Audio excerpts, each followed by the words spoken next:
Hare Krishna, Krishna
Krishna, Hare Hare, Hare Rama, Rama Rama, Hare Hare.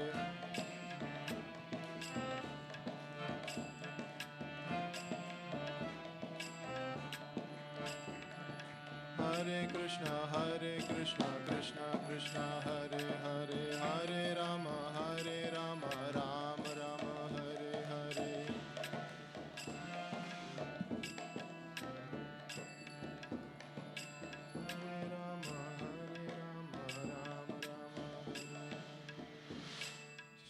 गौर सुंदर भगवान की जय, जगन्नाथ बलदेव सुभद्रा महारानी की जय, श्री श्री राधा माधव भगवान की जय।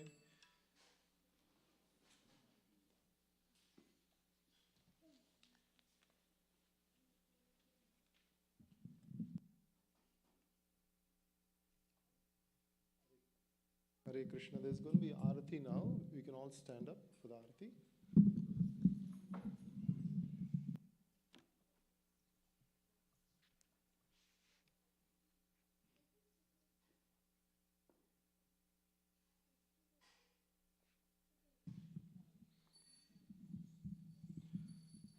We're going to sing this song so you can all follow. Namo Vishnupadaya Krishna Prastaya Bhutale Srimate Bhakti Vedanta Swami Iti Namine. Namo Vishnupadaya Krishna Prastaya Bhutale Srimate Bhakti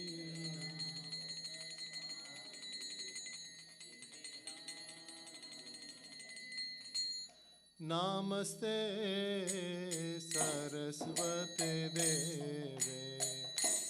Gauravani Pracharine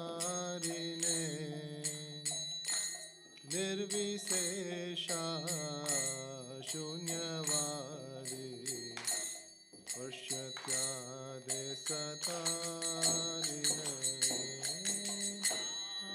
Namaste Saraswate Deve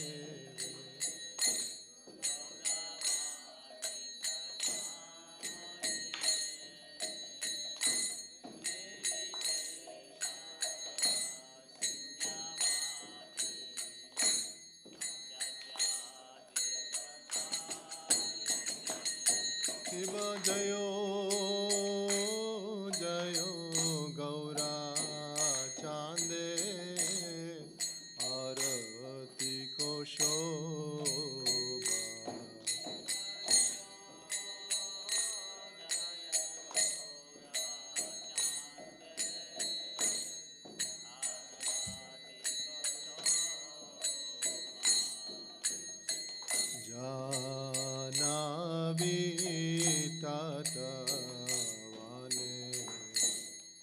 jaga manalo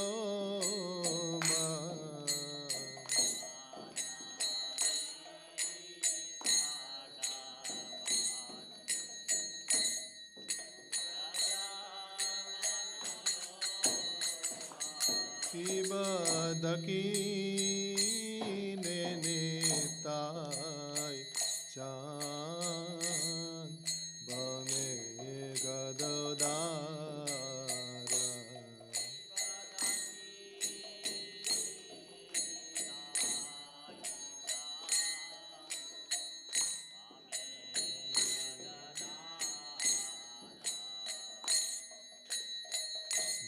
Nikate Advaita Shini Vasa Chatradara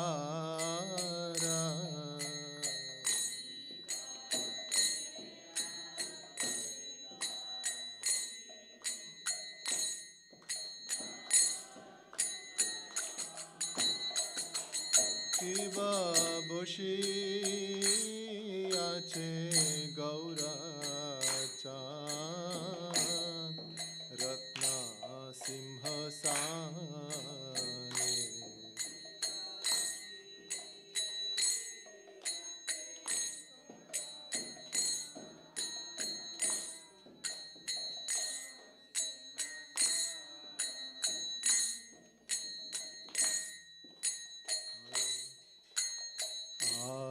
Arati Korena Brahma Adi Devo Gane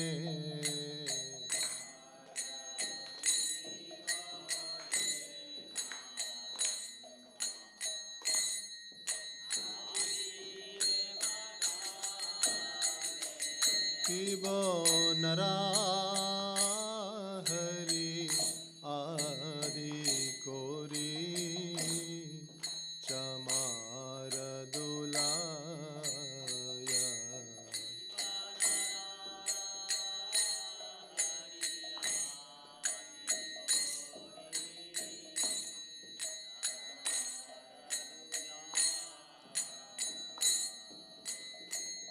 Sanjaya Mukunda Basu Gosho Adigaya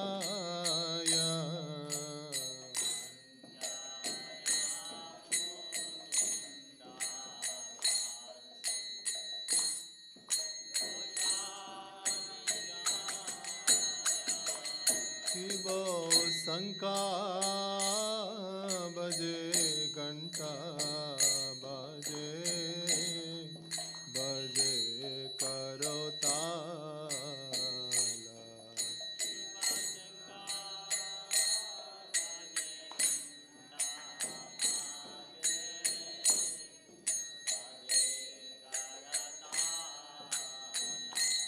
Kibo Sanka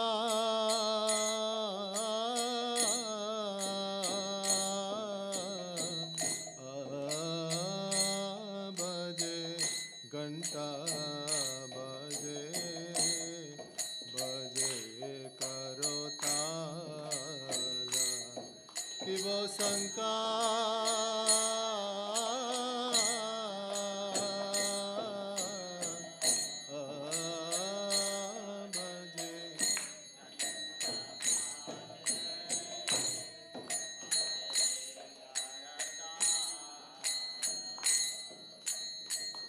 Madhura Mrudanga Bhaje Paramarasala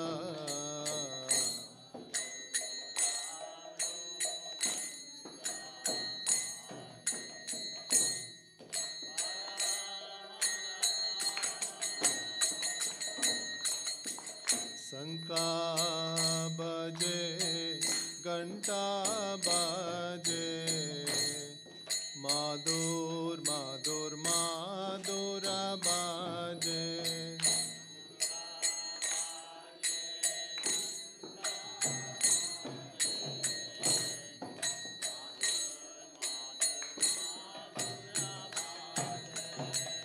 शंका बाजे घंटा बाजे माधुर माधुर माधुर बाजे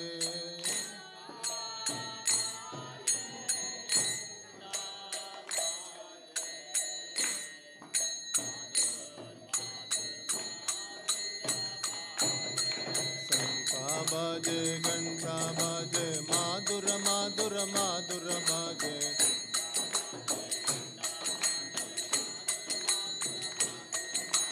शंका बाजे घंटा बाजे माधुर माधुर माधुर बाजे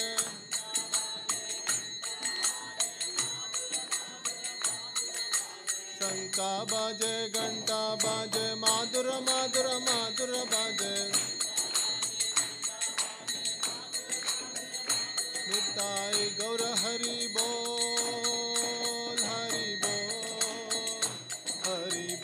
निताई गौर हरि बोल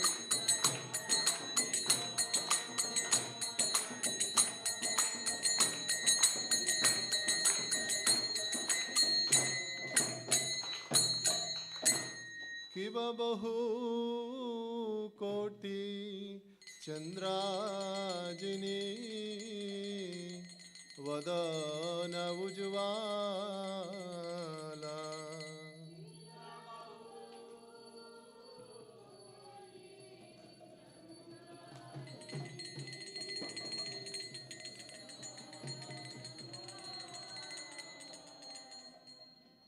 काला देशे बाणमाला कोरे जालमाला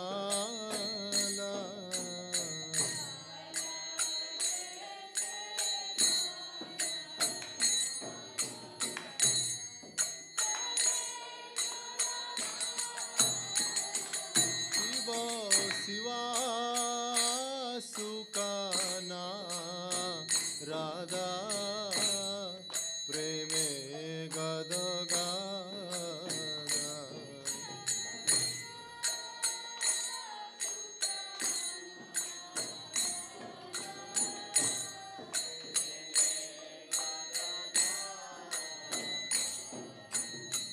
भक्ति विनोदा देखे गोरार संपादा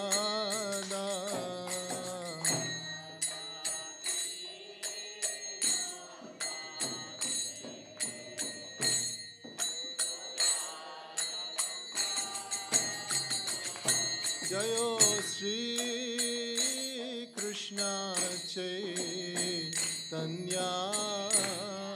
प्रभु नित्यानंद श्री अद्वैता गदाधर शिवासादि गौर भक्तवृंदा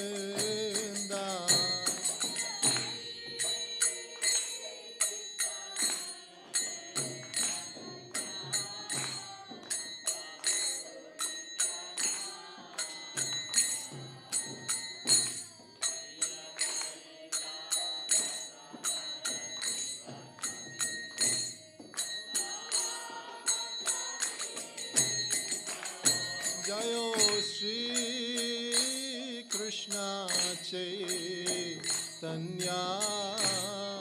प्रभु नित्यानंद श्री अद्वैता गदाधर शिवासादि गौर भक्तवृंदा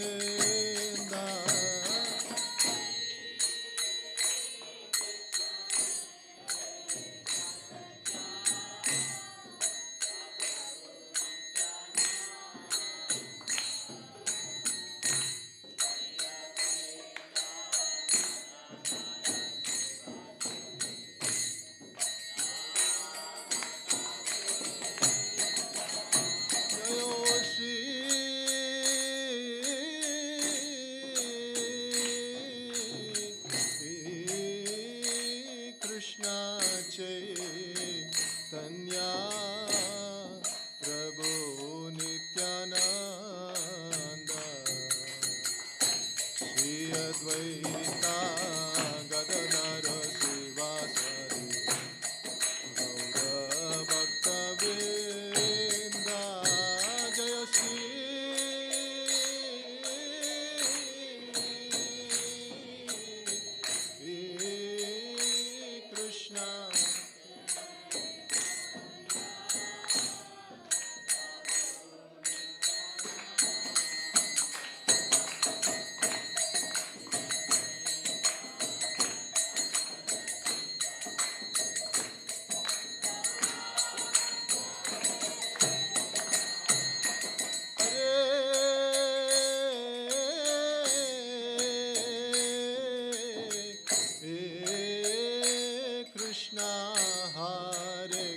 Krishna, Krishna Krishna Hare Hare, Hare Rama Hare Rama, Rama Rama Hare Hare, Hare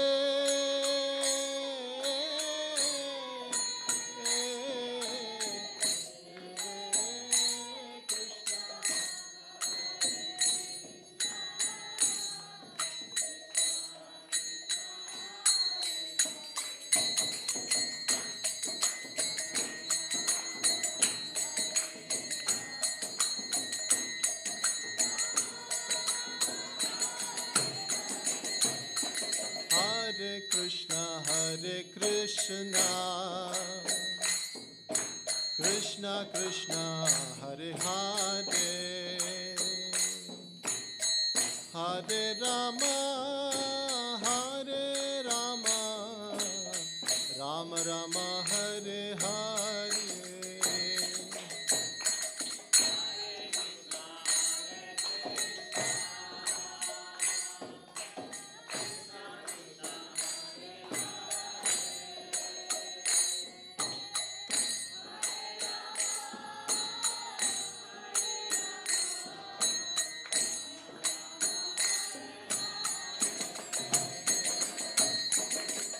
Hare Krishna,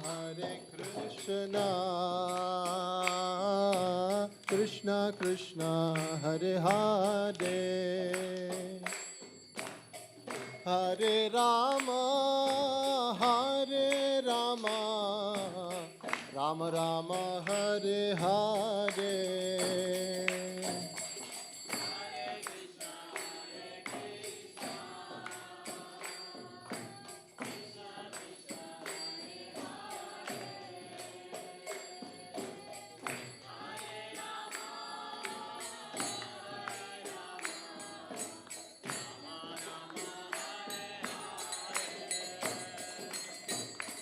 Hare Krishna, Krishna Krishna, Hare Hare, Hare Rama, Hare Rama, Rama Rama, Hare Hare.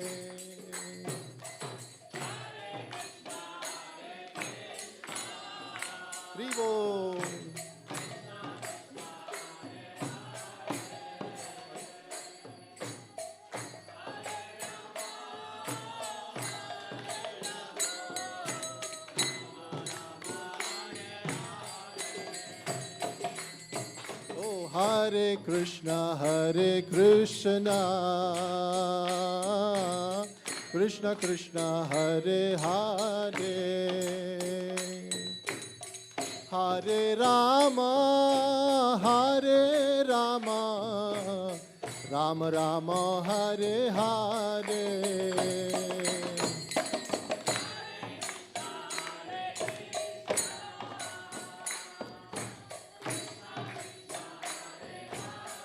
Gauranga.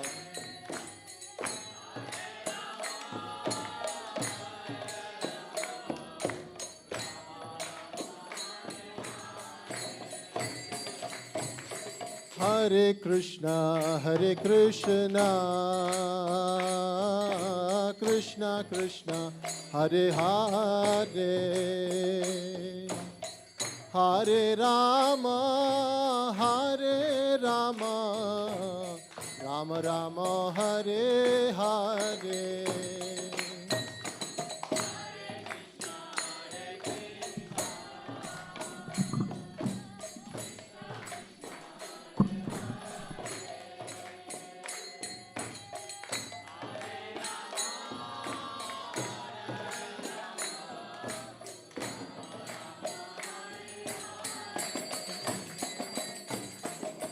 Hare Krishna, Krishna Krishna, Hare Hare, Hare Rama, Hare Rama, Rama Rama, Hare Hare. Vivo. बोल. Hare Krishna, Krishna Krishna, Hare Hare, Hare Rama, Hare Rama,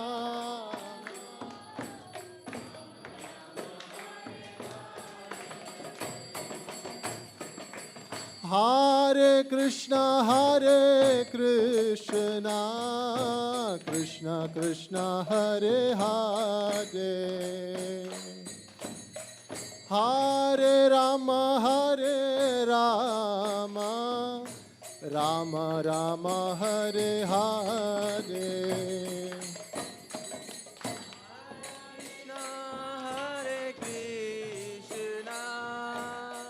Krishna Krishna Hare Hare, Hare Rama, Rama Rama, Hare Hare. Hare Krishna, Krishna Krishna, Hare Hare, Hare Rama, Rama Rama, Hare Hare.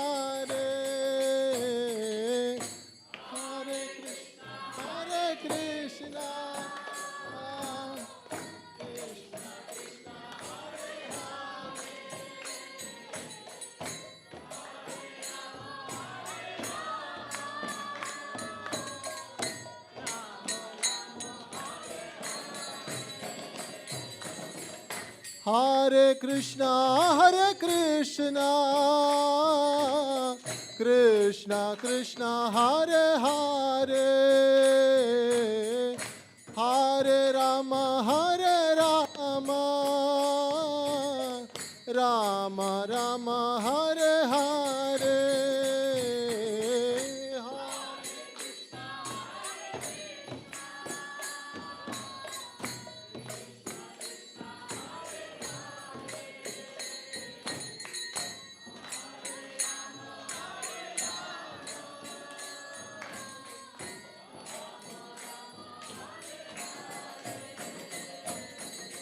Hare Krishna, Krishna Krishna, Hare Hare, Hare Rama, Rama Rama, Hare Hare.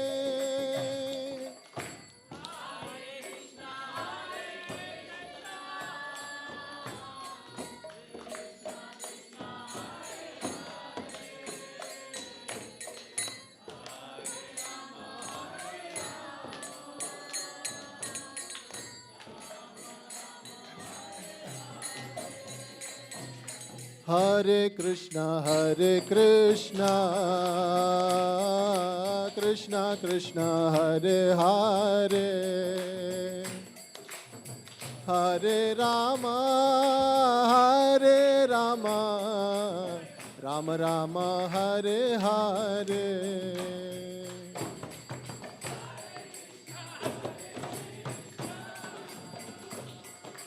Krishna Krishna,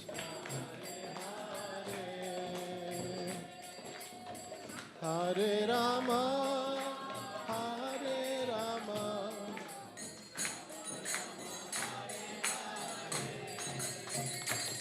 Oh, Hare Krishna, Krishna Krishna, Hare Hare, Hare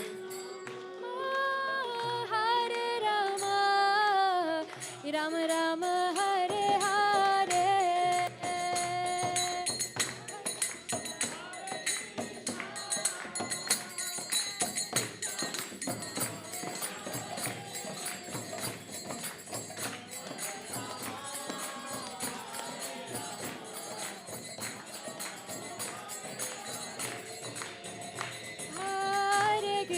Hare Krishna, Krishna Krishna, Hare Hare, Hare Rama,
नित्यलीला प्रविष्णु Vishnupad परम सपरिवराजकाचार्य अष्टोत्तर शतश्री श्रीमद अभय चरणारविंद भक्ति वेदांत स्वामी श्रील प्रभुपाद महाराज की जय। नित्यलीला प्रविष्णु विष्णुपाद परम सपरिवराजकाचार्य अष्टोत्तर शतश्री श्रीमद भक्ति सिद्धांत सरस्वती गोस्वामी प्रभुपाद महाराज की जय। अनंत कोटि वैष्णव वृंद की जय। नमाचार्य श्री हरिदास ठाकुर की जय। प्रेम से कहो श्री कृष्ण चैतन्य प्रभु नित्यानंद श्री अद्वैत गदाधर शिवासदि गौर भक्त वृंद की जय। श्री श्री राधा कृष्ण गोप गोपीनाथ श्याम कुंद राधा कुंद गिरि गोवर्धन की जय। गंगा मय यमुना मय की जय। भक्ति दे तुलसी महारानी की जय। श्री श्री राधा माधव भगवान की जय। निताय गौर सुंदर भगवान की जय। जगन्नाथ बलदेव सुभद्रा महारानी की जय। निताय गौर प्रेमानंदे। All glories to assembled devotees. Hare Krishna. All glories to assembled devotees. Hare Krishna. All glories to assembled devotees. Hare Krishna. All glories, all glories, all glories to Shri Shri Guru and Gauranga.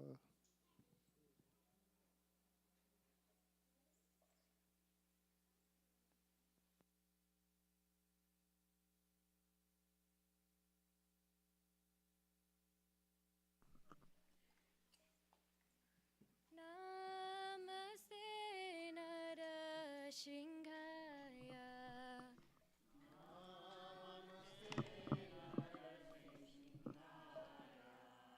Namaste Narasinghaya.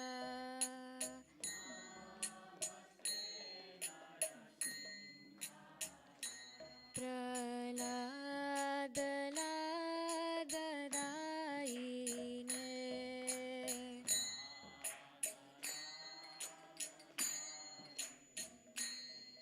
Hiranyakashipurvashah.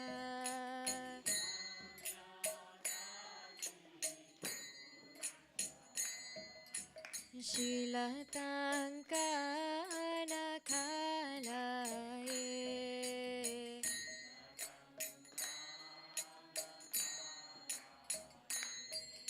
Itanasingha paratanasingha.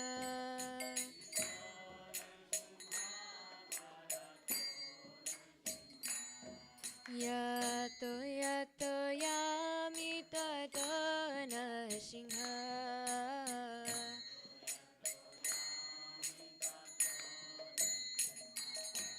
Bahena singha hridayena singha.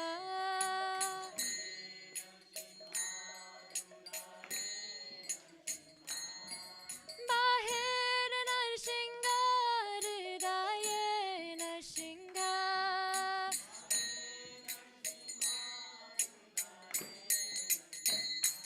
Narasinghamadin saranam prapade.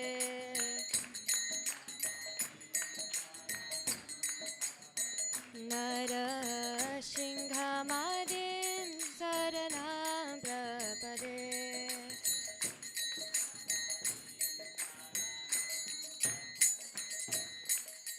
Tava kara kamalavare nakha adbhuta shringa.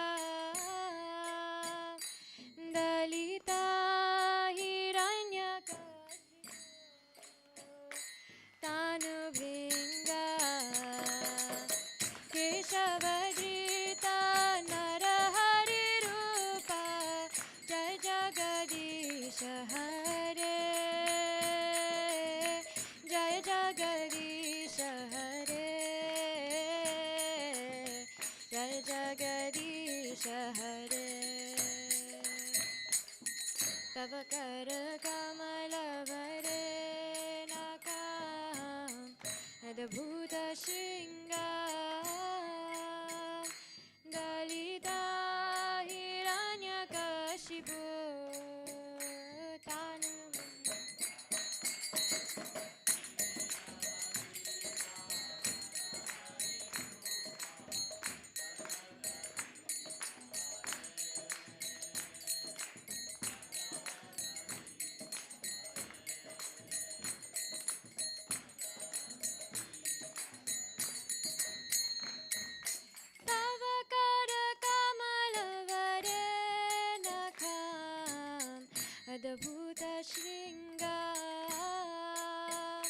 Dalita Hiranyakashipu तानुभृङ्गा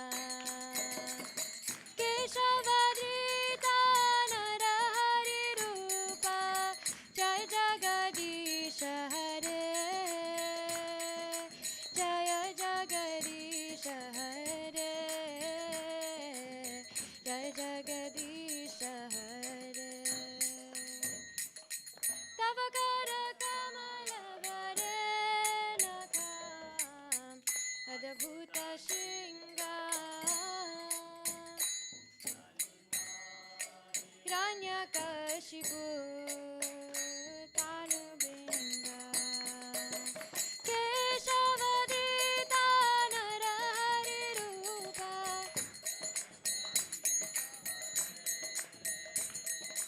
जय जगदीश हरे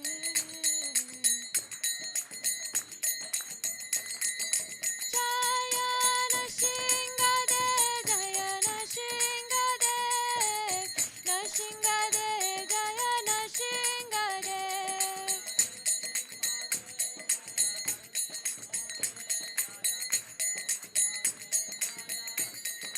जय भक्तराज प्रहलाद जय प्रहलाद महाराज भक्तराज प्रहलाद जय प्रहलाद महाराज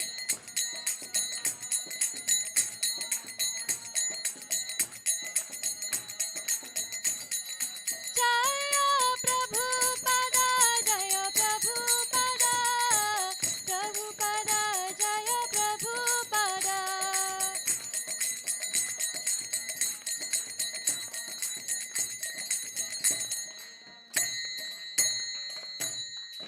श्री नरसिंहदेव भगवान की भक्तराज शिरोमणि श्री प्रहलाद महाराज की निताय गौर प्रेमानंदे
Can you hear me? Okay. Thank you so much for being here for this evening. We are very happy to invite you at the temple. So we have a very, very famous, very recognized speaker, Chaitanya Charan Prabhu. So Prabhu he did his Bachelor of Engineering in Electronics in College of Engineering, Pune. And he is a monk, he's an author, writer. He has written 27 books on spirituality, religion, science, all different mind, stress, all different topics. He's a speaker in many, many universities, TEDx speaker, Stanford, Princeton, Yale, Intel, Microsoft, all different companies, he's invited, different places. He's traveling from Australia to everywhere. From last 3 months, he's traveling to all different places in US. So we are very, very extremely grateful and honored to have Prabhuji spending this evening with us. So let's welcome him with a loud applause.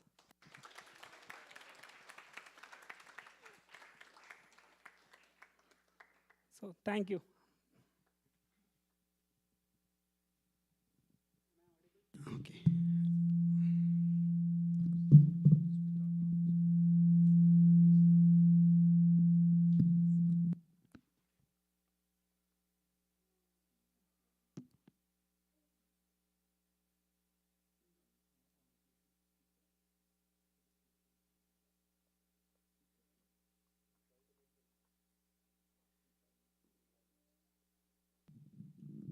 Hare Krishna. Okay, this is better. Okay, Recording in progress. let's mute from here. Hare Krishna, Hare Krishna. Is there echo coming from somewhere here?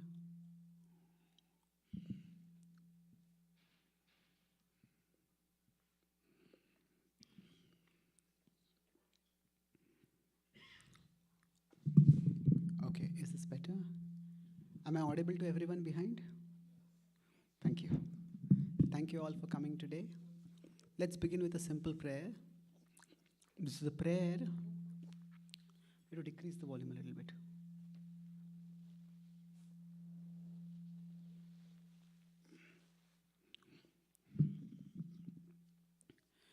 This is a prayer to the all-pervading divinity who is present in the hearts of each one of us.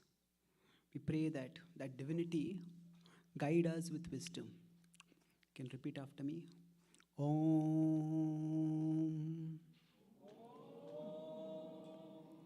Namo Bhagavate Vasudevaya.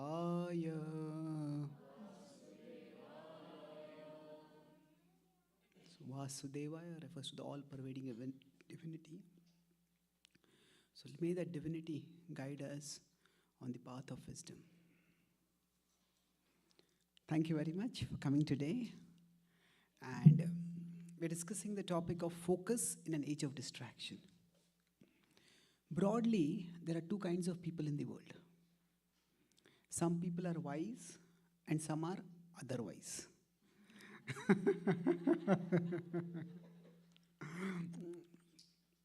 And it is not just that there are these two kinds of people, we all oscillate between these two types.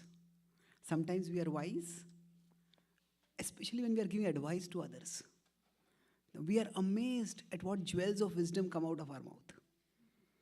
But when something triggers us, something agitates us, something provokes us, then we get disturbed. We act in such ways that we wonder, what kind of person am I? So we act in otherwise ways. And focus in an age of distraction is a topic which relates with these two broad aspects of our personality.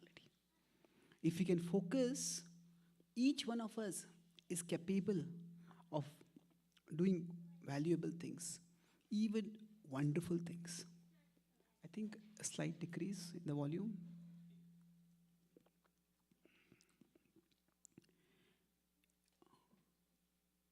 In contrast, no, it's not. In contrast, when we give into distraction, is this better? Still a slight echo. No, it's okay? Okay, I think it's good.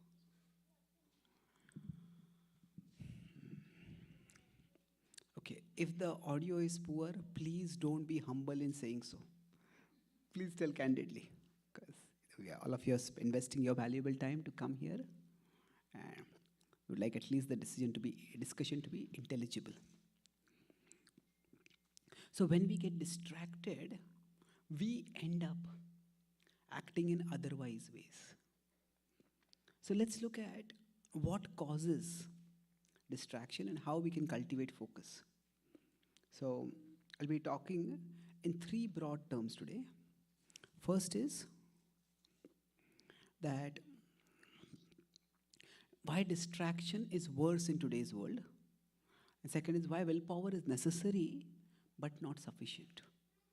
And then we'll talk about how inner change works through three concrete steps, which we all can use. So there's one social critic who has said that we live in a world where people are distracted from distraction by distraction. That means we are doing some work and then we are distracted. Okay, and this YouTube video seems interesting. Let me watch it. And while watching that, we don't even watch that video completely. We see another click and we click on that. And without completing that, we click on another thing. We are distracted from distraction by distraction. So why does that happen? At one level, it's because our mind itself is, our mind is distractible. In the Bhagavad Gita, Krishna explains that inside all of us is our mind. So our existence is three-dimensional. There's the body, the mind, and the spirit, the consciousness. It's like in a computer system, you have the hardware, the software, and the user. So now the software is meant to help us use the hardware properly. But say we want to use the phone to make a call, an urgent call we want to make. And we are trying to click on the phone to dial a particular number, to find a particular contact. And the phone suddenly keeps giving full screen notifications. Your friend has updated their Facebook photo. You got a message on WhatsApp. Your Twitter account, this is a comment over there. So many people have liked your Instagram photo. It just keeps giving not just notifications, but full screen notifications.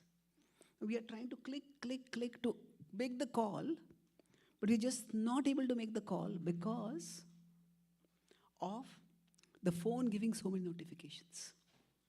So our mind is like that software. The software is meant to help us function properly. The mind is meant to aid us. Is this okay? Okay. Okay, thank you. The mind is meant to aid us in functioning. But unfortunately, the mind does something else. So Krishna describes in the Bhagavad Gita that the mind has 4 characteristics. Okay.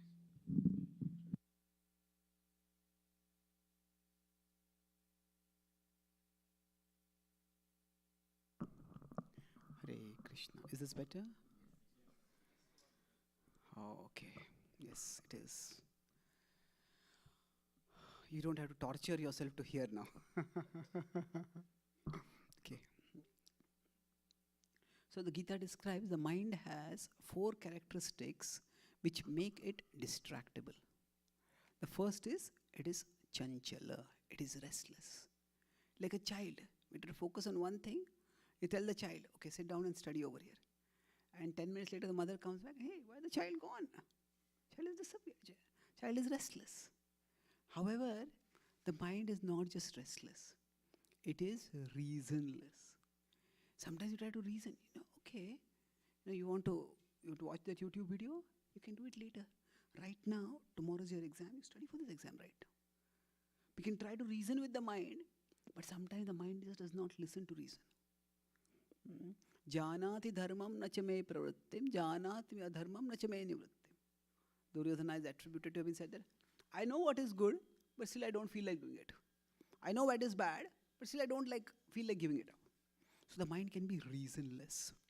Not only reasonless, it can be ruthless. So chanchalam, then pramati. Pramati is, it's mad, it's reasonless. Then it is balavad. Balavad means it is ruthless, it's like a bully. Once it catches hold of us, it just keeps holding on. Sometimes, we don't want to think about someone. Say someone has hurt us, somebody has disappointed us, somebody has betrayed us, somebody has insulted us. And that person is going on with their life, but we are just constantly replaying it in our mind. I don't want to think about this. But there is no pause or stop button in our head.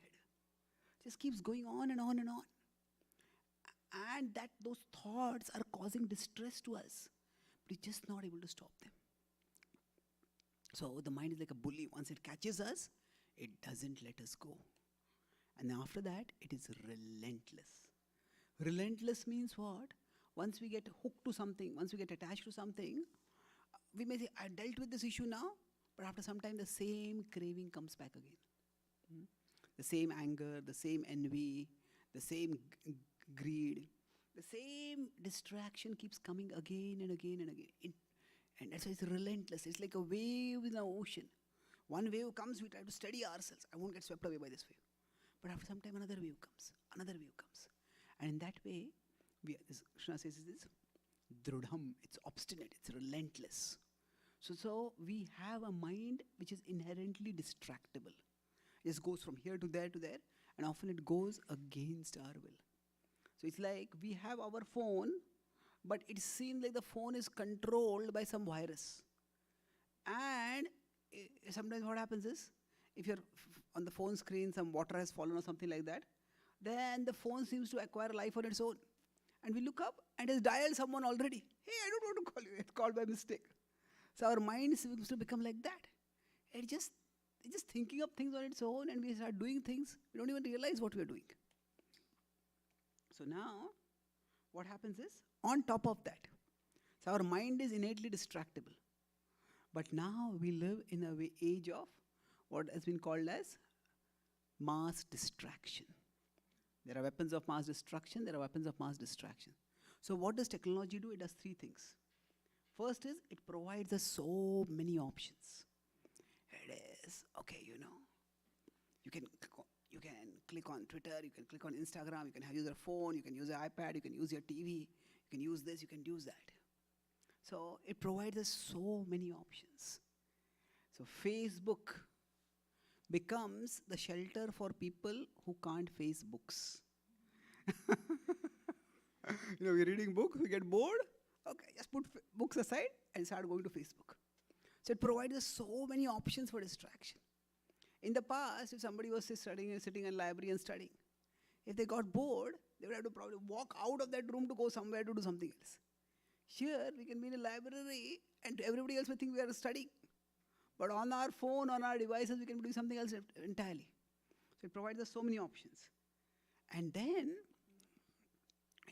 we all have our vices. Some of us may have greed, some of us may anger, some of us may have whatever issue we may have. It fuels and facilitates our vices. So if somebody has weakness of jealousy, envy, so what happens is that we have the whole world to compare ourselves with. And if somebody has jealousy, you get the whole world to be jealous about. And then we feel so unhappy, so miserable. It fuels and facilitates our vices. And then on top of that, technology is such that it zeroes in on our vulnerabilities. It's like social media is not value neutral. Say Google and all these marketers, they're watching what we watch. They're watching what we click. And then based on that, we get customized ads. We get customized suggestions. And that's how we get very easily trapped. So we could say on one side our devices, and other side are our vices. So devices and vices. Devices are external, vices are internal to us. Vices are, as I said, it could be anger, it could be jealousy, it could be greed. So in between the devices and the vices, so the vices are present inside the mind. I already said how the mind is distractible. But on top of that, we have the devices. And the devices and the vices can be a deadly combination. So let's skip some of these. So if you say devices and vices, they all combine together. The devices are so the outermost layer is the level of the physical level, where we have devices. Then the internal is the level of the mind, where there are vices. And beyond that is the spiritual level. There's the level of the Atma. But that is almost lost. It's almost lost, and that is how we get entrapped. That the vices and the devices both combine. So in one sense, the soul is here, the devices are here, the devices are here. But in effect, what happens is, the soul, the spiritual being, gets trapped between the devices and the vices. It's trapped between the devices and the vices. And thus, it's so easy nowadays to become addicted. So distraction itself can become compulsive and addictive. Every time we get some new notification, we click on it, we get some dopamine hit. And then we want to do it more and more and more. Now, most of us, so what happens is the vices express themselves through devices. And the devices exploit our vices. And in this way, there's a deadly combination. So devices exploit our vices means whatever is our vulnerability, that's what we can easily go towards. And our vices, they get a opportunity to express themselves.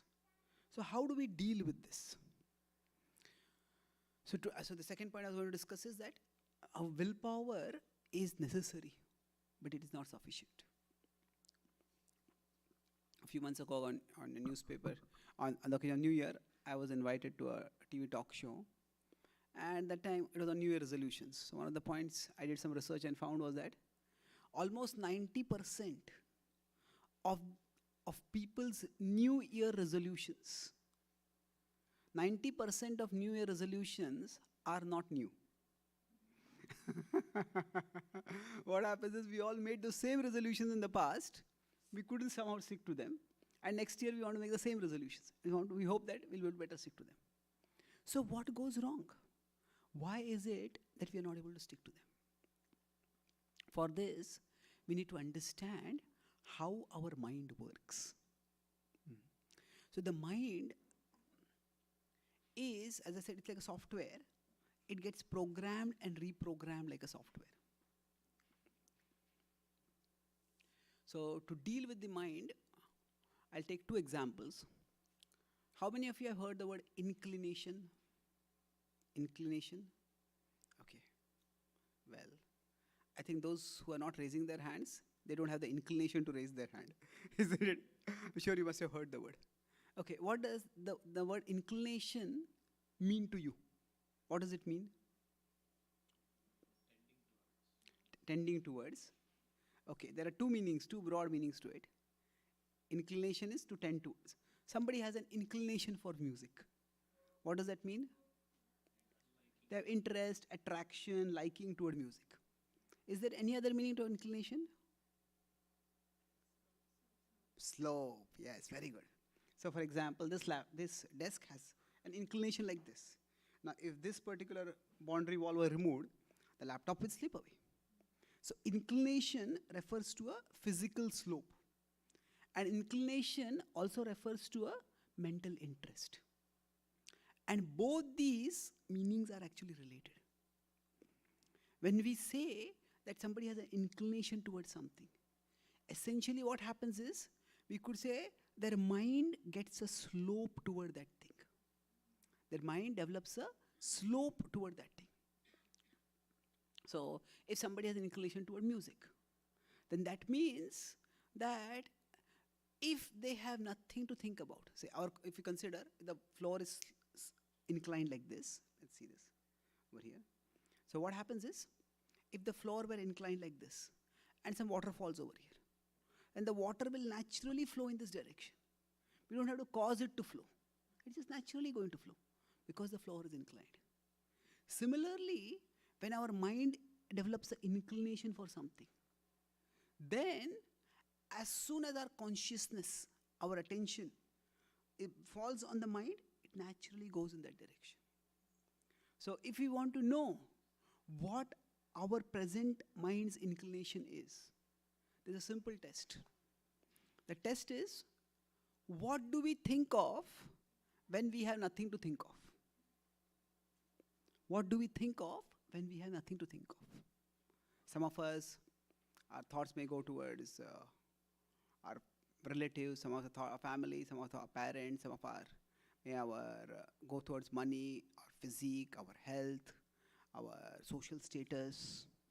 Some of us may think about sports, some of us may think about politics, some of us may think about our Facebook likes.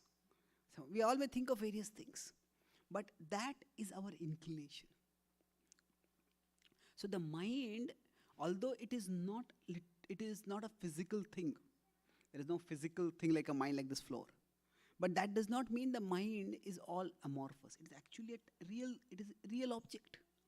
And the mind gets inclined in particular ways. When it gets inclined in particular ways, naturally thoughts flow in a particular direction. And we can't avoid that. So let me explain this with a couple of other examples. But just to illustrate this further, see, what happens is for all of us, let's see if I can find this. Rearrange this view.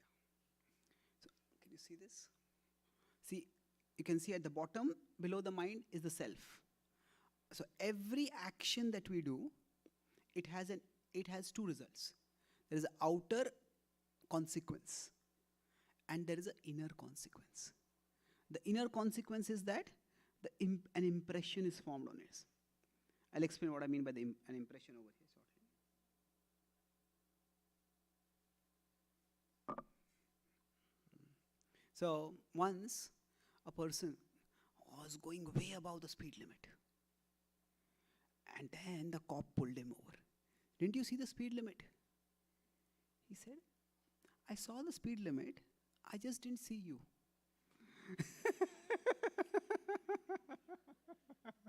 So, the underlying idea is what? That actually doing something wrong is not the problem. Getting caught while doing something wrong is the problem. Isn't it? So we think if I can do something, I'll get away with it. Okay, the outer consequence doesn't come. If I'm not pulled over by the cop, what's wrong with speeding? But there is something wrong. What happens is, every time we speed, if once we speed and get away with it, next time, the urge to speed will come again. That's how some people become what are called as speed demons. They just like to just go at a crazily dangerous speed. What has happened is, because if I go once, twice, thrice, 4 times, each time they do that, they may say, I was not caught, just see how clever I am. Well, not so clever actually. What has happened is there's an inner impression that is created. And that inner impression, what does it do? That inner impression leads to a proposition. Proposition means, hey, let's go speed again. Now, first time maybe it was necessary, there's some emergency and you have to go fast. But now it's not an emergency, it's just a sense of adventure, sense of thrill. So the proposition comes up. And once the proposition comes up, then what happens is, we repeat the action. And we repeat the action, then that reinforces the impression. And with that impression, again a proposition will come. And again will be pushed. So, when the proposition comes, it is often quite subtle and quite forceful. It is quite difficult to say no to it. If you see in between, what is happening is, the distance between the impression and the action, that is where our free will is there. But if we keep doing the wrong action, then what happens is, you will see the free will start getting reduced. As soon as the action comes up, the impression comes up, from the impression the proposition comes up, come on, we immediately do it. Immediately the action happens. Let's take another example to illustrate it. So suppose somebody on their phone has visited a particular website many times, say Bollywood.com. And now they come to a spiritual talk like this and they hear about the Bhagavad Gita. They say, okay, I want to know more about Bhagavad Gita. And they decide to visit bhagavadgita.com. They open their browser and type B. And what happens? Bollywood.com comes up. Now, did they want to go to Bollywood.com at that time? No. But still it came. Why? Yeah, previous choices. Of course, in digital language, you don't use the word impressions. There basically it is, our past history is stored. And the stored history that is stored comes up as auto-suggestions. So at least with respect to our past history, we can do a delete. But with respect to our mind, we cannot do any delete. What is stored permanently. And over a period of time, suppose somebody visits Bollywood.com again and again and again and again. Then what will happen is, it will not only come as an autocomplete, it will become their home page. That means, when it becomes a home page, means what? As soon as a person wakes up, say somebody is an addict, somebody is an alcohol addict, somebody is a whatever addict they might be. As soon as they wake up, their first thought is, okay, I need a drink. Before they go to sleep, they'll drink and they'll keep the bottle next to them and go to sleep. Like that. So what has happened is, by repeated choices, the repeated impressions are formed, and then those become the default actions. It becomes very difficult to say no. And that is how we also get distracted. Now we are studying up a book and we feel a little bored. And we think, okay, just let me take a 1 minute break. And you see a notification on your phone. Your friend has updated their Facebook profile photo. Oh, okay. What is the photo they might have put? Let me see. We click on it. We click on it and say, hey, where were they? Where did they get the photo? The photo looks nice. And we want to know. We click down on the Facebook page. Okay, the feed, where were they? And then we go click. And 1 minute becomes 10 minutes, 10 minutes becomes 30 minutes, 30 minutes becomes 1 hour, 1 hour becomes 3 hours. And after that, what did I do? Why did I waste so much time? What kind of fool am I? So, now when we keep doing, if we let ourselves get distracted like that, that distraction becomes a habit. And when I say distraction becomes a habit means what? The mind's inclination becomes like that. That means whenever we need to focus on something, the mind immediately goes off. It immediately goes off towards unwanted things, towards distracting things. So now when the floor is inclined like this, at that time, if somebody wants the water not flow like that, willpower alone is not enough. Say if this floor is inclined and some water is spilled over there, what is going on? Hey, water, don't go there, don't go there, don't go there, don't go there. Willpower has no chance against gravity power. Gravity is going to act. So similarly for us, once our mind has become inclined toward a particular thing. So say we have given into a particular kind of distraction. For somebody the distraction may be movies. For somebody the distraction may be sports. For somebody the distraction may be politics. So whatever be the distraction that we give into, then what happens is, as our mind becomes inclined toward that, our thoughts naturally go in that direction. And willpower just is not enough at that time. So we may say, if willpower is not enough, what do we have then? What is our hope? What can we do? So I'll talk about 3 R's. So this is, I said I'm going to talk about this in 3 parts. The first part was why we are all so prone to distraction today. That's because our mind has vices, and today we have devices. That's the first part. Second part is that why willpower is not enough. Because when the mind becomes inclined in a particular way, just our intention is not enough. There are real impressions stored in the mind, and they need to be addressed. So now as far as the solution is concerned, in 3 parts I'll talk about the solution. And if anyone has any questions, feel free to ask at any time during the talk. And I will feel free to not answer them. What I mean is, if they are not related with the flow of the talk, I'll answer them a little later. Otherwise, I'll answer them right away. Yes?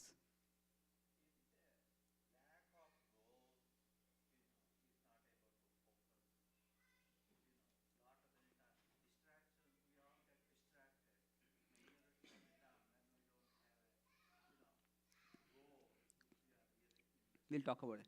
That's what I'll talk about in the solution part. 3 hours, I'm going to talk about that. Thank you.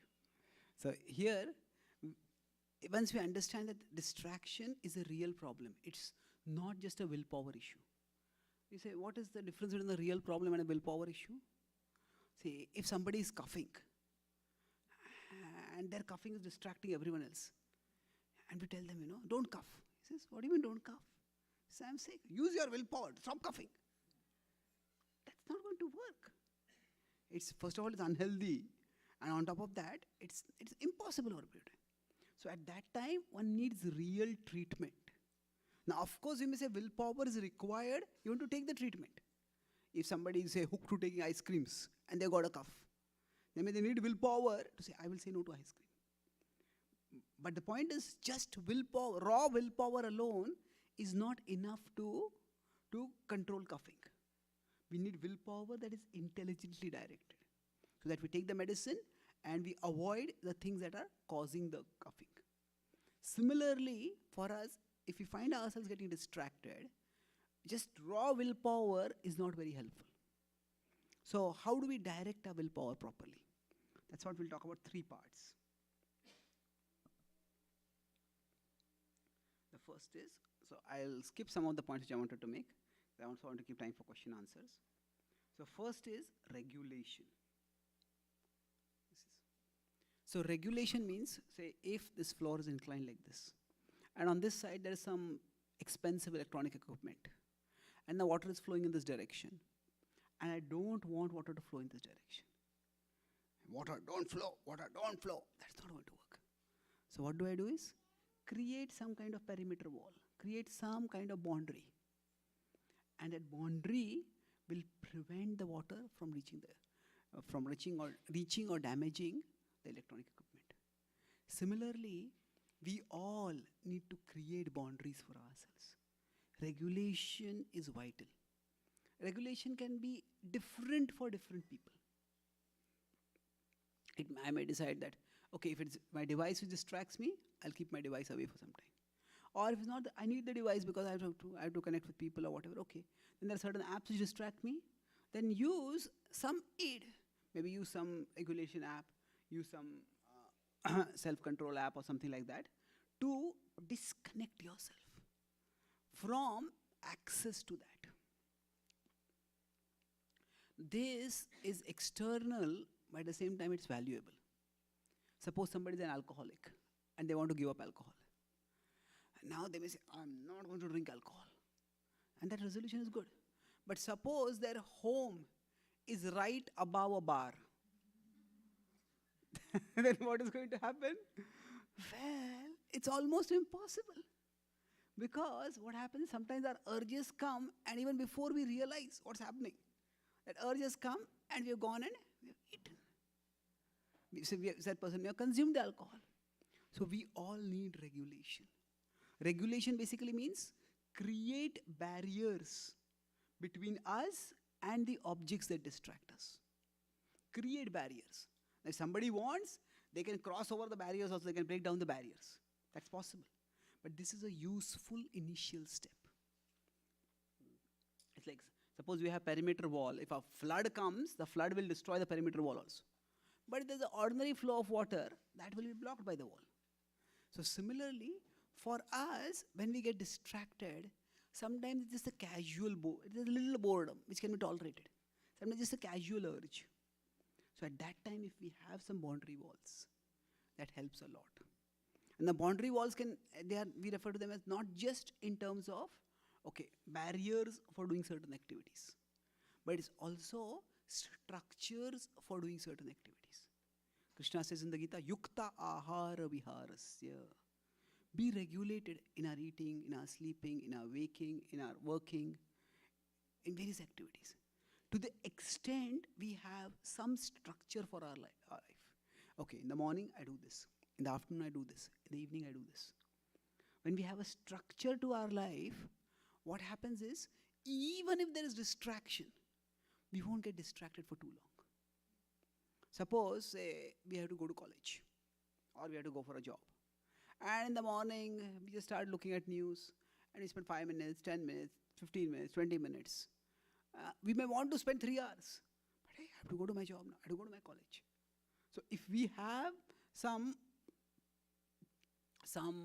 external structure, external responsibility that we have to fulfill, then that prevents us from getting distracted. So this is why actually having a schedule or a structure is very helpful. Nowadays, many of us work from home or study from home. In-person college or in-person work is starting. So one of the challenges when we are doing from our home itself is that there is the obligation doesn't seem to be as binding, and the possibility of distraction is more. But if we decide, if I had gone to college, these 6 hours, I would be doing this thing. That is what I'm going to do right now. No other work. So we can plan properly. So 2 things: create barriers so that we don't get distracted, and create structures. Structures means schedules for ourselves, so that even if we get distracted, we won't get distracted for too long. So this is how we ensure that distraction doesn't sweep us away. This is the first R. So for the remaining talk, I'll be using this floor metaphor. The first point is, keep a wall so that the water doesn't overflow. So that's the first R is regulation. Now after that, the second R. I don't just want the water to not flow in this direction. I want the water to flow in this direction. I don't just want to not get say distracted by movies or sports or social media. I want to focus on my studies. I want to focus on my work. I want to focus on the things that are important for me. So what do? We need something by which we can push the water in the other direction. The water is going in this direction. I need something to push it in the other direction. And so regulation is like the wall. But what we need is redirection. Redirection means something which helps us push our thoughts in the other direction. So now what are our redirectors? That is the single most important question that we need to ask ourselves. See, we can't fight against our bad habits for very long. We'll get tired and we'll quit. What we need to do is, we need to build our good habits and let the good habits fight against the bad habits. It's like if there is some bully who is persecuting us. Now, if we are ourselves not so well built as that heavily built person, we try to fight against the bully will just beat us up. But what we do is, okay, we have a bully, we get a bodyguard. We get a person who is just as strong as the bully. And then let them fight with each other. So like that, what happens is that if we have an unhealthy habit, we can't just say, I won't do this, I won't do this, I won't do this. There's a big problem with negative resolutions. See, if somebody says, okay, I will never do this again. I will never do X, Y, Z. Some people want to lose weight. I will never eat a dessert again. Okay. The problem with I will never kind of resolutions is that there is no success in these resolutions. There's only the possibility of failure. I may say no, and I may actually not do that activity for 1 month, 3 months, 5 months, 6 months. But at the end of it, if I succumb to it again, I won't be thinking, 6 months I didn't do it. After 6 months I did it again. What a sort of fool I am. I have no willpower. So if you're only focused on no resolutions, then that will not be sustainable. We need to focus on yes resolutions. I don't want the water to go here, but where do I want the water to go? If the water keeps coming over here on the perimeter wall, eventually it will erode the perimeter wall and it will break through. So I need to push the water in another direction. And this is where what happens is, we need a healthy relationship with our desires. I repeat, it's what we need, a healthy relationship with our desires. If there is a dominance by our desires, then there is what is called as addiction. It's compulsively. I need to drink this, I need to do drugs, I need to do that, I need to do that. So dominance by our desires is unhealthy. But some people think, I want to grow spiritually, I should become free from desires. However, it's not that simple. Absence of desires is one of the strongest symptoms of depression. When somebody is depressed, what happens? They don't feel even like getting out of bed. Why should I? What's there to do? What is the value of doing it? So absence of desires is not necessarily a good thing. It can be actually quite unhealthy. In the Bhagavad Gita, it talks about 3 modes of material nature: the Sattva Guna, Rajo Guna, and Tamo Guna. So these are 3, we could say, it's like the universe functions in 3 gears. So one is the gear of goodness, another is the gear of passion, and the third is the gear of ignorance. And our body-mind vehicle, we can tune into any of these gears and we start functioning accordingly. So what happens is, these 3 modes can be understood in one simple way. Some people make things happen. Those in goodness, they plan.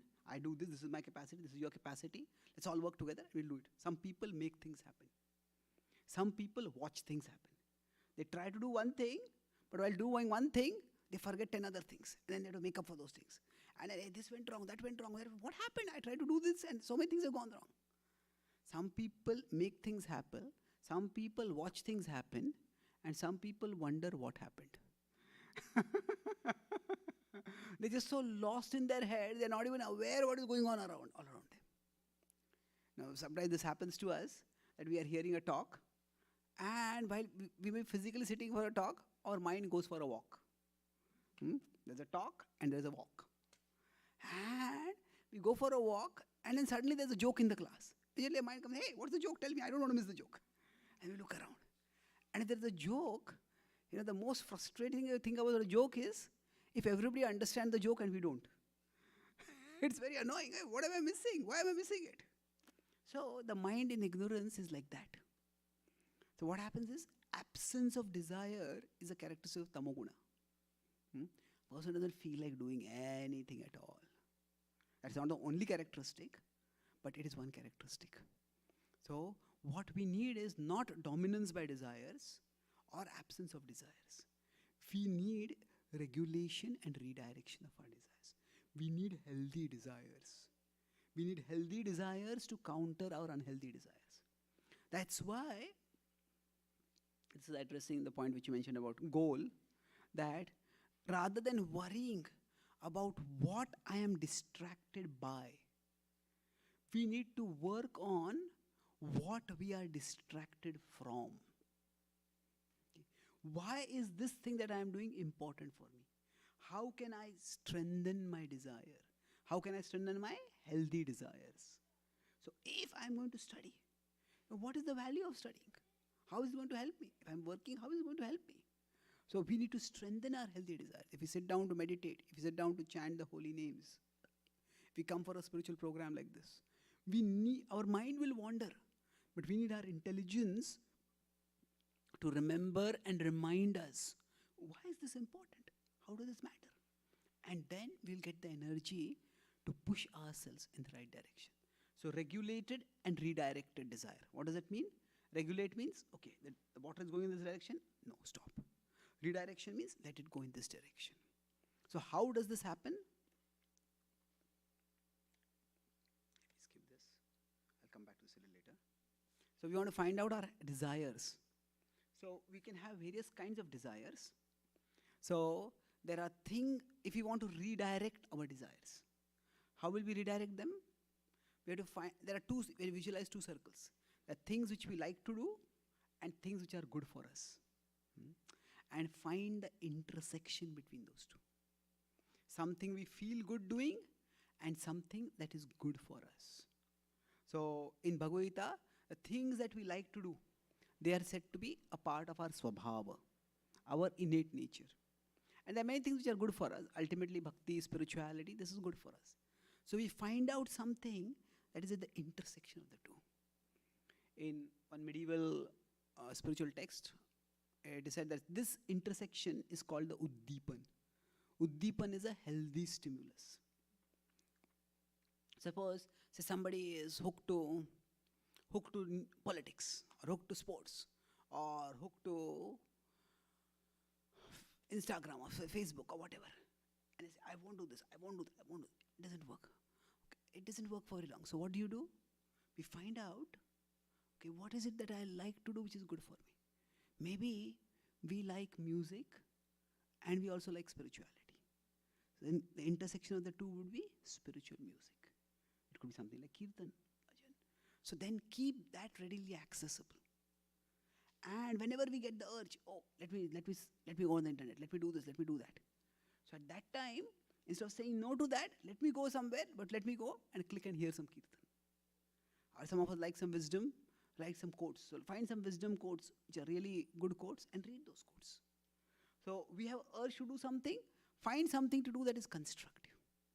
And in that way, what are we doing is, we are redirecting our thoughts. The water is flowing in this direction. Now, if the water is flowing in this direction, if I just use my hands, push the water. It's possible, but it's very difficult. How much water can I push with my hands? I need a proper redirecting device. And that redirecting device in this case is the Uddipan, the healthy desires that we have. That which is constructive for us. So with this, we do redirection. And redirection is extremely powerful. However, that is not the complete thing. So as I said, what is a healthy redirector? What feels good and what is good. Both for us. If we find the intersection of that, that will help us redirect our thoughts. And then that brings us to the last part. So the water was flowing like this. We created a block, a barrier, that's regulation. Then we found a way to push the water back in this direction, that's redirection. But that's not what we want to do all our life. Ideal would be, if you want the water to go in this direction, change the floor's inclination itself. And that is the third part, that is reconstruction. Reconstruct the floor so that it becomes inclined in this direction. And then the effort, the struggle will become much lesser. Okay? So how do we do that? This is reconstruction. So reconstruction means that the floor becomes inclined in another way.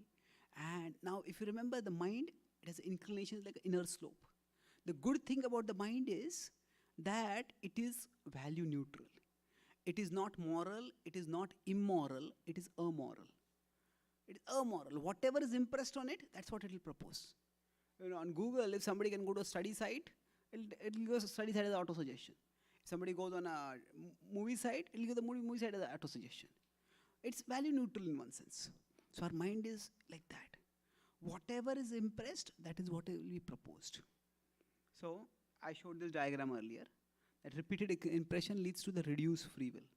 But thankfully, what happens is this applies not only to unhealthy actions, it also applies to healthy actions. And that is why repeating healthy actions is extremely helpful. In many religious traditions, there are what are called as rituals. And the word ritual nowadays is used in a very negative sense. You know, what ritualistic person you are, what rituals you keep doing. But actually, rituals tap the power of repetition. What rituals do is that every time we do an action, it creates an impression. That impression leads to a proposition. So if you keep repeating the actions, the propositions keep coming and they keep becoming stronger. And if you see, nowadays also this power of ritual is being recognized. There are sports players who have their particular rituals. So if a batsman is going out to bat, you know, the top batsman, they will have a particular way. Okay, I'll tie my left thigh pad, left foot pad first. What is it called? You tie it for the leg pad. I'll tie first. Then I'll tie the shoes. Then I'll pick up the bat in the right hand, and I move to the left hand. Then I'll put on the helmet. And if you see the top players, they have a particular set of rituals. And when they enter into the stadium, they will maybe look up at the sky first, then put the right step first, and then put the left step, and then go into the. So why are they doing this? Actually, when we repeatedly do a particular set of actions, that puts us in a particular frame of mind. So if the rituals are done mindlessly, then they're not very helpful. But if the rituals are done mindfully, they can be very helpful, very powerful in fact. So in religious traditions, since time immemorial, this power of rituals has been tapped. Do the same thing repeatedly, it creates impressions. And then the action becomes easier. So there are healthy habits which you can develop simply through repetition. So don't worry so much if you get distracted. Instead of why did I get distracted? Why did I get distracted? Instead of focus on, try to redirect yourself. I got distracted, come back again. Come back again, focus on doing the right thing. And this is how any healthy habit works. Even bhakti spirituality also works as a healthy habit. But there's something more. This is the last point. That bhakti is not just a healthy habit, it is much more than a healthy habit. Habits normally, they work at the level of the mind. They create certain impressions and we get corresponding propositions and actions. But remember I said there is the body, there is the mind, and beyond that there is the soul. So bhakti is spirituality general and bhakti in particular. It actually activates the potential of the soul. It activates the power that is latent in our spiritual essence. It gives us access to divine power, the power of God. And that's why if somebody practices bhakti, somebody starts chanting the holy names of Krishna, somebody starts studying the Bhagavad Gita, starts coming to the temple and attending satsang, you will find that the transformation will happen much faster. Certain unhealthy habits we wanted to give up, It's a game changer. The unhealthy habits will shift so rapidly that we'll be amazed. And that's how bhakti can enable us to focus much faster. We all have a habit of distraction, but we all can focus much, much better. Each one in bhakti spirituality is understood that we are all parts of the divine. We're all parts of God, of Krishna. And God wants each one of us to do valuable things, to do worthwhile things, to do wonderful things. He has given us abilities, He has given us interests, and He wants us all to use them constructively. So when we try to align with the divine will, when we connect with the divine through the practice of bhakti, we gain access to God's power. And that can transform us. All of us, despite whatever distractions we are habituated to, we all have done some worthwhile things in life. We all have achieved some things in life. But if we were less distracted, even if we don't get full focus, even if our distraction could decrease 10%, even if our focus could increase 5%, still that could make a big difference in our life, a significant difference. So how much we can improve, how much more good we can do if we just learn to focus. Discovering how good we can become, discovering how much good we can do in the world. Discovering that can be our life's greatest adventure. We don't need to go bungee jumping, we don't need to go to the Himalayas, we don't need to do some extraordinary adventure. Just bringing out the divinity within us, becoming as good as we can become, and doing as much good as we can in the world. That can make our life the ultimate adventure. And that is what the Bhagavad Gita invites all of us to do. Tasmat tamuttishta yasho labhasva jitva shatrun bhangsho rajyam samruddham mayai vaite nihata purvameva nimitta matram bhava savyasachi. The Gita, Krishna tells Arjuna, and through Arjuna he tells all of us, arise, arise, O Arjuna, arise and attain victory. Whatever opponents you have, they could be external opponents, internal opponents, they can all be eliminated by divine arrangement. That we will get the divine empowerment to overcome all obstacles. But we just need to arise. Arise and connect with the divine whose parts we are. And we all can focus much more, achieve much more, contribute much more, and ultimately attain life's ultimate purpose. So I'll summarize. I spoke today about 3 main sections. First was that why are we so distractible? Firstly, because the mind has 4 characteristics. It's restless, it is reasonless, it is ruthless, it is relentless. And then on top of that, the mind's vices are worsened by the world's devices, and we get trapped in that way. And then I discussed second part was why willpower is not enough. Because in the mind, when we do a particular activity, the mind gets inclined in a particular way. And our thoughts repeatedly flow in that direction. Somebody is given to the distraction repeatedly, their thoughts will naturally go. So willpower cannot counter gravity power. Willpower alone can't do it. And then we discussed 3 ways in which we can deal with distraction. There were 3 R's. Anyone remember the first R? Regulation. That means whichever area the water is going in this direction, create a barrier. So like that, whatever are the areas we get distracted towards, create some regulation so that they are not so easily accessible to us. And more importantly, create some structures in our life so that even if we get distracted, we don't get distracted for too long. Have some responsibilities that are obligatory for us. The second R was redirection. Don't just stop the water here, push the water in the other direction. And for redirection, what we need is, we need to not just fight against our healthy habits, but fight against our unhealthy habits, create healthy habits, and let them fight against unhealthy habits. So we need healthy desires. And to find out effective redirection tools, we need to look at the circle of intersection between what we feel good doing and what is good for us. And through that, we can redirect our thoughts. And the last R was reconstruction. That our mind is highly impressionable. As long as it has distracting impressions, it will get distracted. But it can be rewired. We can change the impressions. So any good habit we cultivate repeatedly, it will change the mental floor gradually. That's how rituals, they're not just mindless. They're done mindfully, they tap the power of repetition and can change our mind's orientation. And in bhakti, it's not just the mind's orientation that is changed through new impressions, but rather the soul's potential is awakened. God's power is accessed. And that's why bhakti acts as much more than a healthy habit. It acts as a divine habit that can be a game changer in our quest for self-transformation. And this way, how much good we can do, how much good we can become internally, how much good we can do externally. Discovering that can be our life's greatest adventure. Thank you very much. Hare Krishna.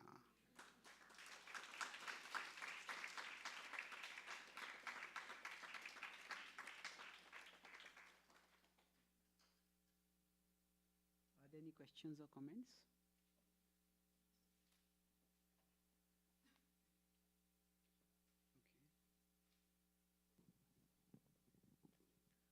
Hare Krishna Prabhu, thank you so much for such a nice lecture. And I was trying to relate one of the experience that I had recently. I started going to Aldi's for shopping, and there is a practice like to get the cart, you have to put a coin, and you get that coin back when you put the card back at the right place. So I was thinking it's like a reward mechanism to develop a good habit, any kind of a good habit. So I was thinking, is there any reward mechanism that we can use in our daily practice for developing a good habits? And if you can give some examples of how can we reward ourselves for our good habits? Okay. So how can we reward ourselves for our good habits? Rewards have to be individual. We have to find out what rewards matter for us. And then that will motivate us. So it's not that there will be one reward that will work for everyone. Each of us, there are certain things which we like to do. And we can say that there are some things you like to do which are good for us, some things you like to do which are bad for us. And there are some things you like to do which are not too good, not too bad also. So the first, we can use the redirection tools, things which we like to do and good for us. But the second, something we like to do, but they are not too bad, not too good. So if you really feel a strong urge to do them, we could keep them as rewards. For, okay, if I do this, then I'll let myself do that. So it's helpful. At the same time, over a period of time, for our healthy habits, we need to move from extrinsic rewards to intrinsic rewards. Means, if every time the mother says to the child, if you study, then I'll give you this chocolate. Okay, that's good, get the child to study. But the child develops a habit. Every time I study, I want one chocolate. Well, that's not going to work, So eventually, that's why we need intelligence to appreciate the intrinsic value of healthy habits. Once we appreciate that, then we won't need extrinsic rewards. The rewards will come, but we won't rely on those rewards. Okay? Thank you.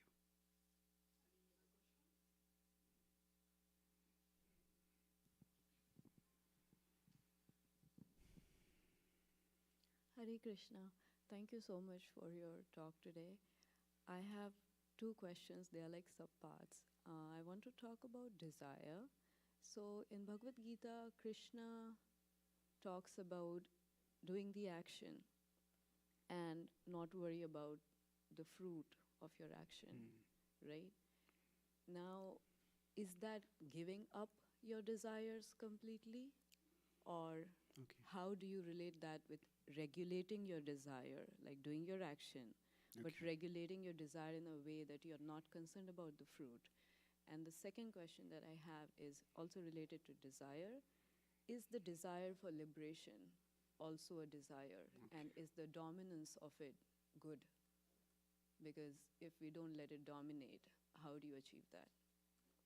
Thank you.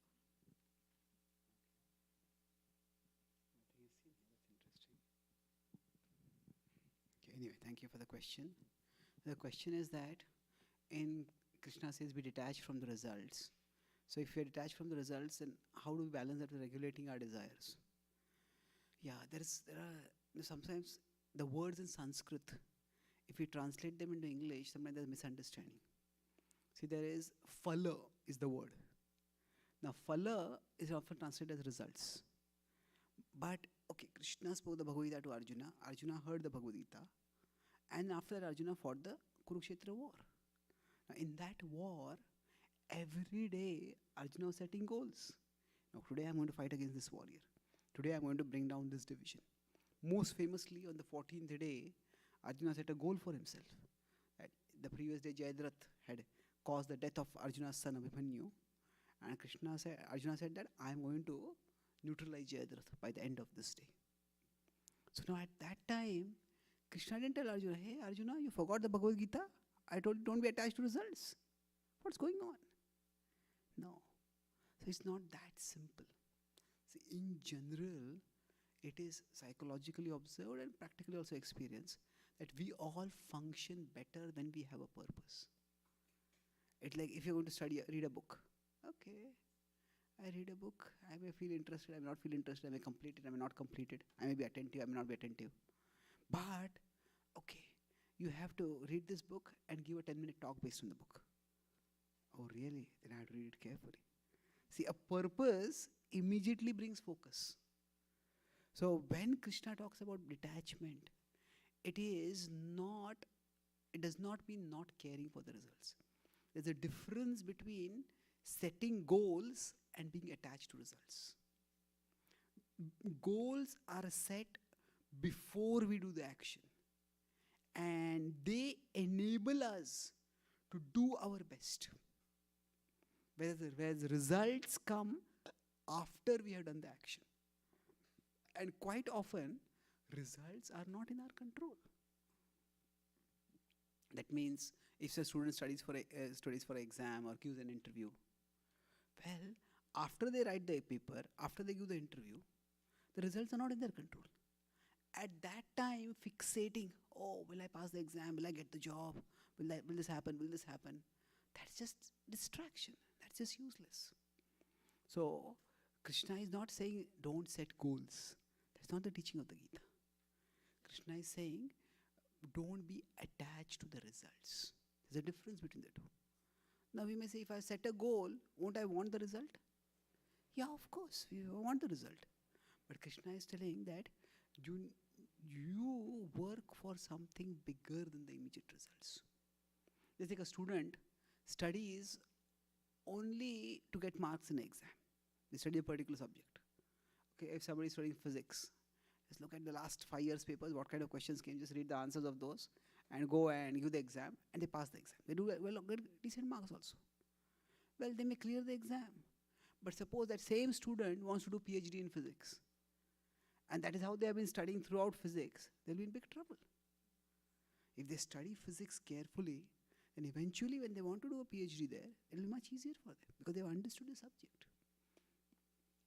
So every activity can be done for multiple levels of results. When we are seeking a bigger result, a student who is seeking PhD in physics, it's not that that student is unconcerned about the marks, about the grades. The student is concerned about the grades. The student is also concerned about something bigger than the grades. So Krishna is telling that when he says be detached from the results, that means first set goals and do your part wholeheartedly. But after you have done your part wholeheartedly, don't fixate on the results. If you have studied well, even if somehow because of circumstances you don't get grade marks, still you have learned the subject. And if you have a bigger purpose, that learning will not get wasted. So it is not giving up desire so much as cultivating a bigger desire. Behind every craving we have, there is a need. So if you find that need, then that craving can be addressed. Suppose somebody drinks a lot. Now why do they drink? Maybe because they are surrounded by people who all drink and they don't want to feel lonely. That's why they drink. So the drinking habit may be unhealthy, but the need for companionship is healthy. Now if they could find out and address that need properly, then they will not need to drink. Or if whenever somebody feels stressed or bored or distressed, that drinking is their coping mechanism. Now, yeah, none of us wants to feel stressed or distressed. So if they could find a healthier way to cope with that, okay, let me meditate. Let me hear some musical meditation. Let me do some exercise. Let me read some wisdom text. And so they find that, then they will give this up. So the point is that when Krishna says be detached, it's not saying don't care for the results. He says care for something bigger than the immediate results. And that's how one will not fixate on the immediate results. So it's not, again, it's actually redirecting desire only. We regulate our desire for the immediate result, and we redirect our desire to something bigger. Okay? Thank you. Any other question? Any other questions?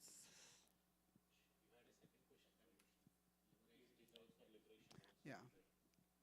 Is the desire for liberation also a desire? Yes, of course it is. And that's why the Gita doesn't talk about giving up desire. It talks about elevating our desire. A higher desire is always a better desire. And of course, we don't desire liberation for the sake of liberation. We want to be liberated from our lower desires so that we can do better good in this world and we can attain a better destination beyond this world. That is what we are meant to do. That's not considered a contaminated desire at all, or unhealthy desire that is to be given up. Thank you. Any other questions? How to select a goal, because my daughter frequently asks, Daddy, what should be my goal? Because she already finished 1 year in the college. She had a goal, took some subject, but she found difficulty there. Now she would like to change, because what I felt is when her goal is not very clear to her, when they make a selection, they start studying, they find it very difficult. At this age, it is very difficult to, Okay. mind is like a pickle-minded, whatever That we is true. see, whatever other friends they do, look like easy. Whatever they are Okay. doing, they I- find it difficult. When they don't understand have your interest, question. it becomes very difficult how to guide them. Yeah. So how do we choose a goal? Because we may choose something and then we find that it is too difficult, and then we become discouraged. Yes, this is one of the most difficult things in our life, and that's why there are two aspects to it. There is finding the right goal and finding the right frame of mind, finding the right discipline for pursuing a goal. See, even if we found out, some people say, you can do whatever you want in your life. Well, it sounds good, but it's not that simple. We all have certain natural interests. We all have certain natural talents. And it is best that we act in those directions. Some people, they don't even identify the basic notes of music. And they say, I'll become a world famous musician. Well, okay, maybe not. We look, so instead of saying, I'll do whatever I want, look inside to see what are our natural interests and talents. And then work on developing them. Select one of them and work on developing them. And gradually, this understanding our natural interests, our understanding our natural talent, the Bhagavad Gita uses the word swabhav, our nature. It doesn't have to be like one clear revelation. It can begin with something as simple as curiosity. Okay, what am I interested in? This is what interests me, let me start doing this. That's one path to take. That follow our curiosity.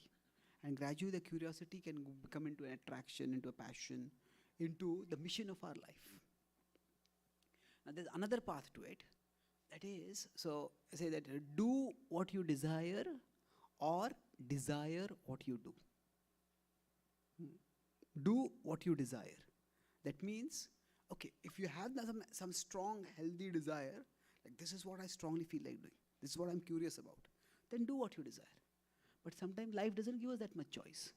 Sometimes we already chosen a particular path, or sometimes some social necessity, financial requirement, whatever it is, we go on a particular path.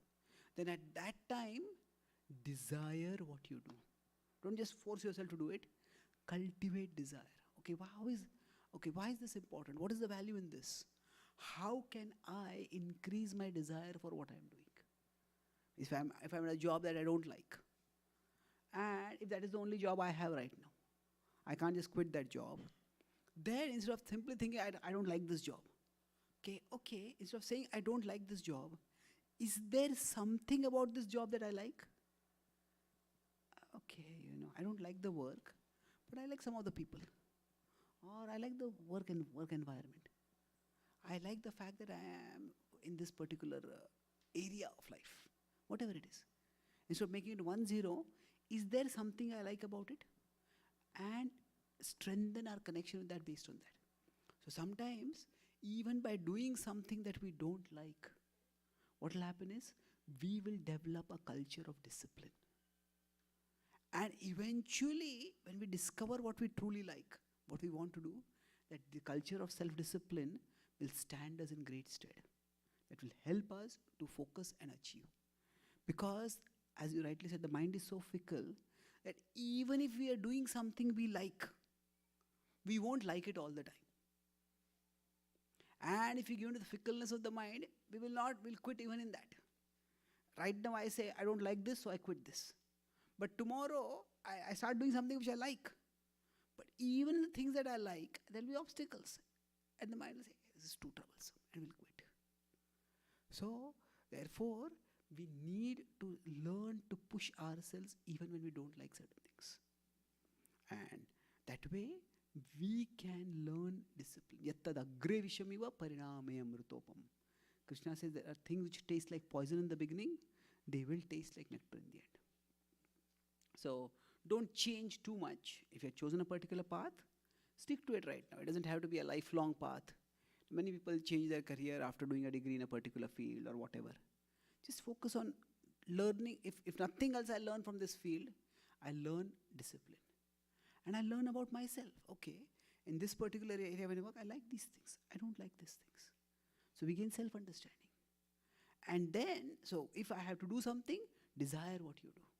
And then when we have greater freedom, when we have greater choice, at that time, do what you desire. Do what you desire and develop that desire. And then eventually, one can find that when we make that the calling of one's life. And beyond both these things, beyond doing what we desire or desiring what we do, it's important that both our doing and desiring, we try to purify. We try to connect with the divine. Whatever actions we do, we try to do in a mood of service to Krishna. Whatever desires we have, we try to purify them. And that will give us divine direction. Then both our doing and desiring will become more constructive. Okay? Thank you. Any last question before we stop?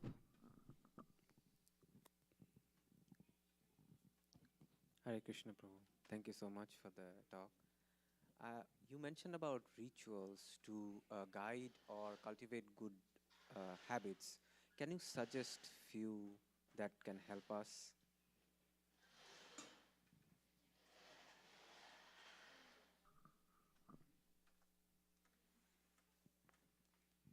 So, can I talk about some rituals? So Good rituals habits. for cultivating healthy habits. The chanting of the holy names is a very powerful ritual. Sound can, we talk about changing our impressions, reconstruction. Sound is a very powerful means for changing the impressions within us. So if you repeat the sound of the holy name through music, through singing, through chanting privately, we'll find that the impressions will change very rapidly and powerfully. So similarly, studying Swadhyaya is there. Studying wisdom text, that's also ritual. We have puja, that is a part of bhakti, meditation, sitting and contemplating introspectiveness. These are also parts of just habits which we can develop, which are healthy rituals for us. Okay. So thank you very much. Srimad Bhagavad Gita ki, Jai. Prabhupada ki jai. Thank you very much. Hare Krishna.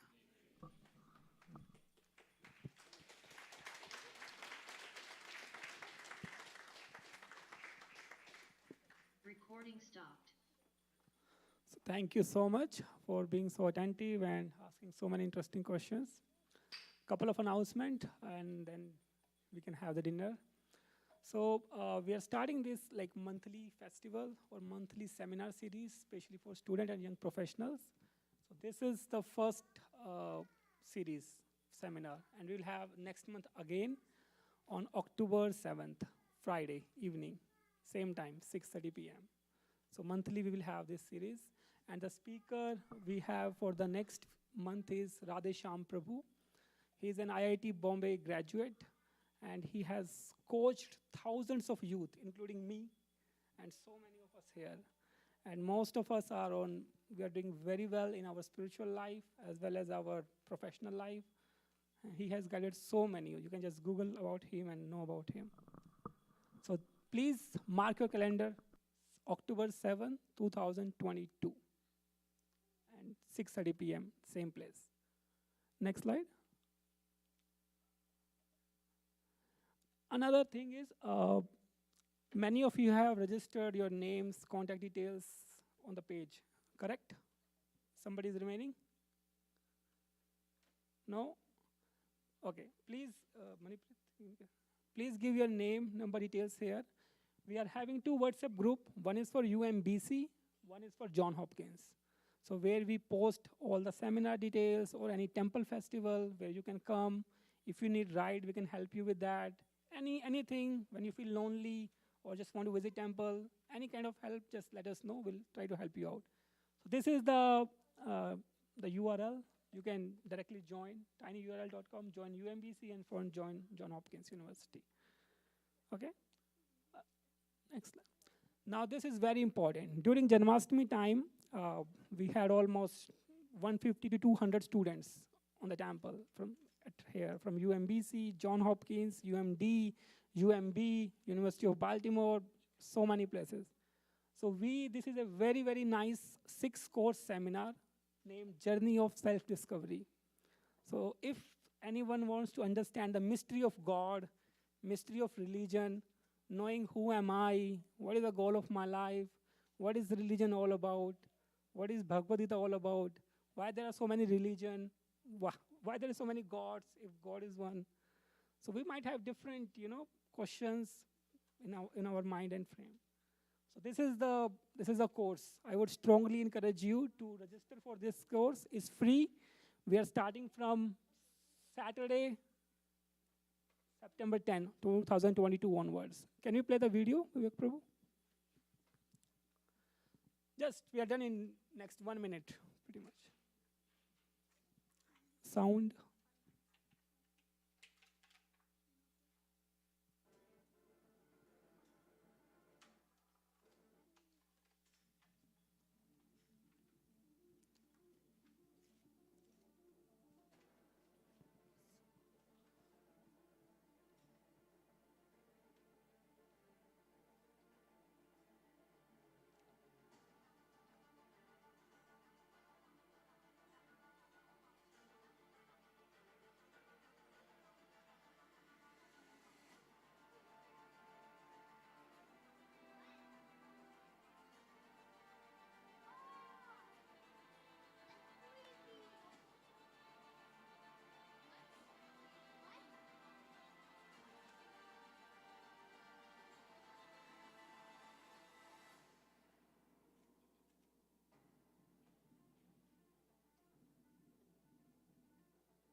Thank you.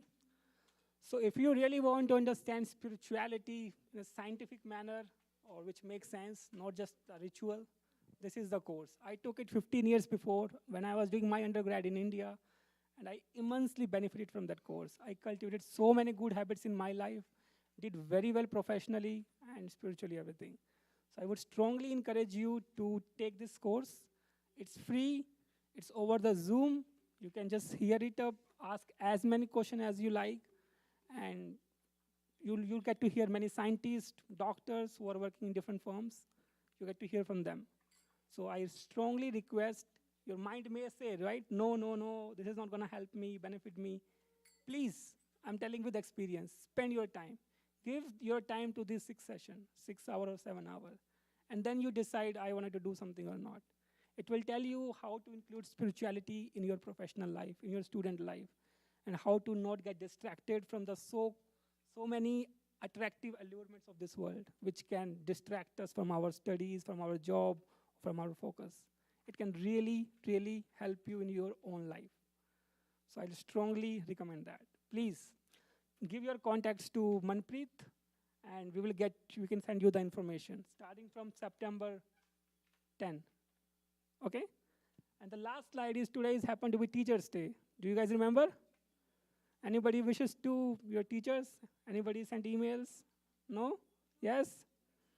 My teacher says the gift we have received from God or from the teacher, right? We should be grateful to them. If we are not grateful to them, we are a great fool. Seriously, that's my teacher's quote, he says. So please recognize the gift which God has given. This air, this earth, this space, this food is given by God. And our teachers, they have spent so much on us. Whatever we are little bit, it's because of someone else. So be grateful.